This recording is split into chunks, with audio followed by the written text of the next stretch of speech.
It's Movie Time is brought to you by the Gateway Film Center at 1550 North High Street, Columbus, Ohio. Further details and showtimes online at gatewayfilmcenter.com. The award-winning It's Movie Time is produced by John DeSando.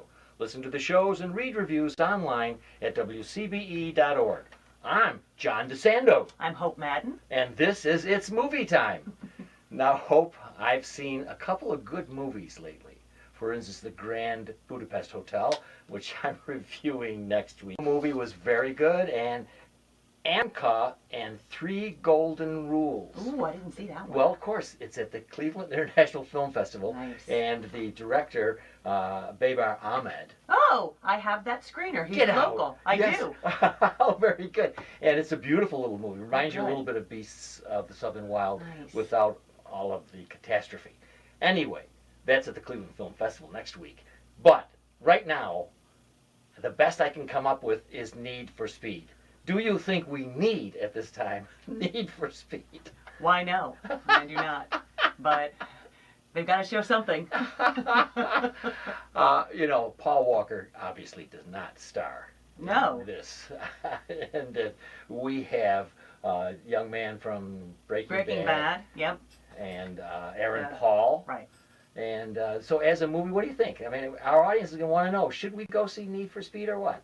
You know, I mean, it's based on a video game, and if you love the video game, and I have to give it credit, I think that it captures the, you know, driving of a video game better than most films of that ilk. Okay. Video games are really hard to translate to films, Yeah. and it really does look pretty impressive. It's a 3D film. There's some pretty impressive chase sequences. Oh, I mean, my. it looks pretty good, but it has the plot and character development of a video game.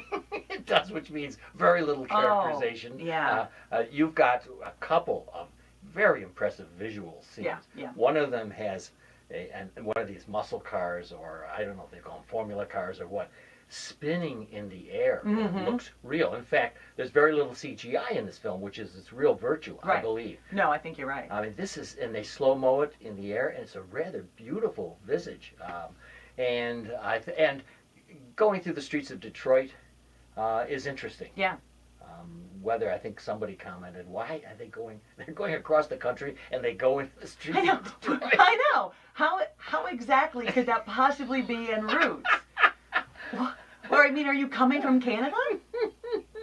Anyway, Aaron Paul's character has been framed for in effect, an accident and the death of a friend of his, and the third person, played by Dominic Cooper, Dino, Right. is really the one who's responsible, but he got away because he has a lot of money and they framed him. Right.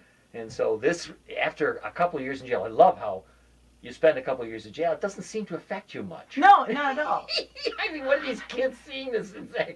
Well, and then allegedly he stole a multi-million-dollar car, totaled it, and was convicted of manslaughter. 2 years later, with the exact same amount of stubble and gel in his hair. Yes. Wow. I love how they found the car in the guy's garage. Yeah. And I realized they say, well, why did these guys keep it as evidence? And some people think they're never going to get caught. But still, Oh, yeah, it's keep the just- offending automobile is going to send you to prison. Anyway, all kinds of improbabilities. However, and the lack of characterization is only too obvious. Oh, Saying yeah, it's the all- most one-dimensional of characters. Yes, but the visuals are really stunning. But there is one characterization that I love. Yeah, I think I know where you're going with it. Where do you think I am? You mean Michael Keaton? Oh, he's wonderful. He plays Monarch.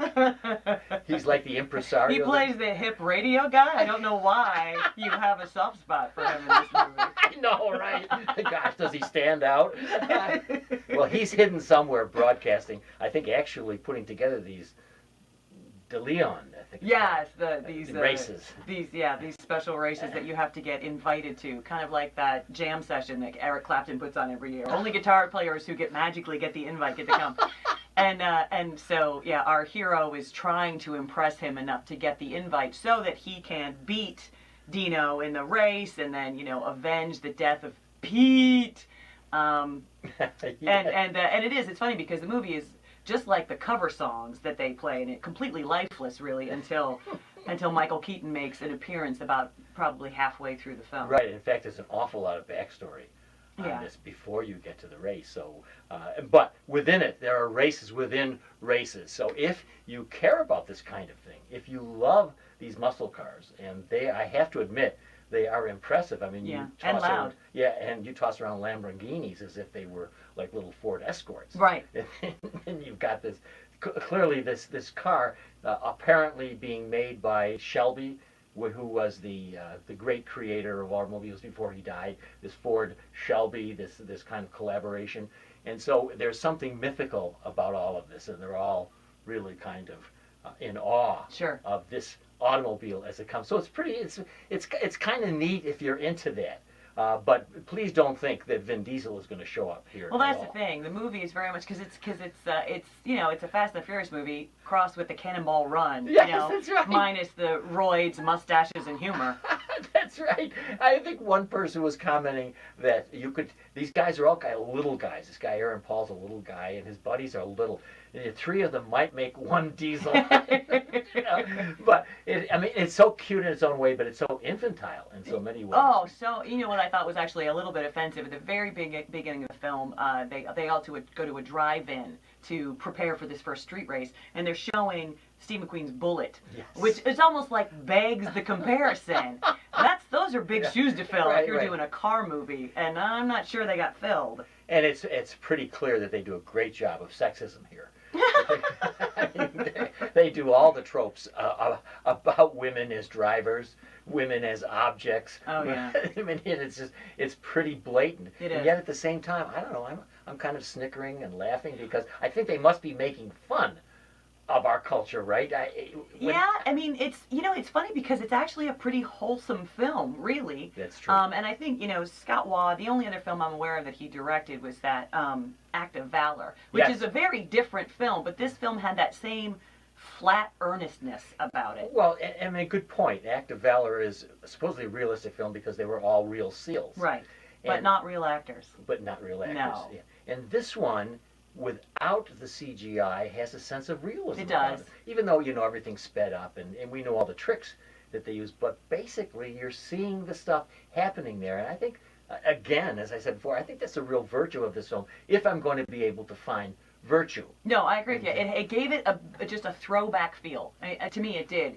Regardless of, the fact that it's based on a video game, it's actually very, very modern. The whole movie has a bit of a throwback feel about it to me. Yeah.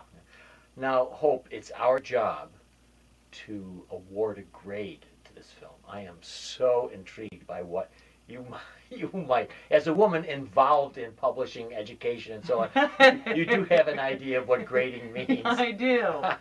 Award might be the wrong word, though.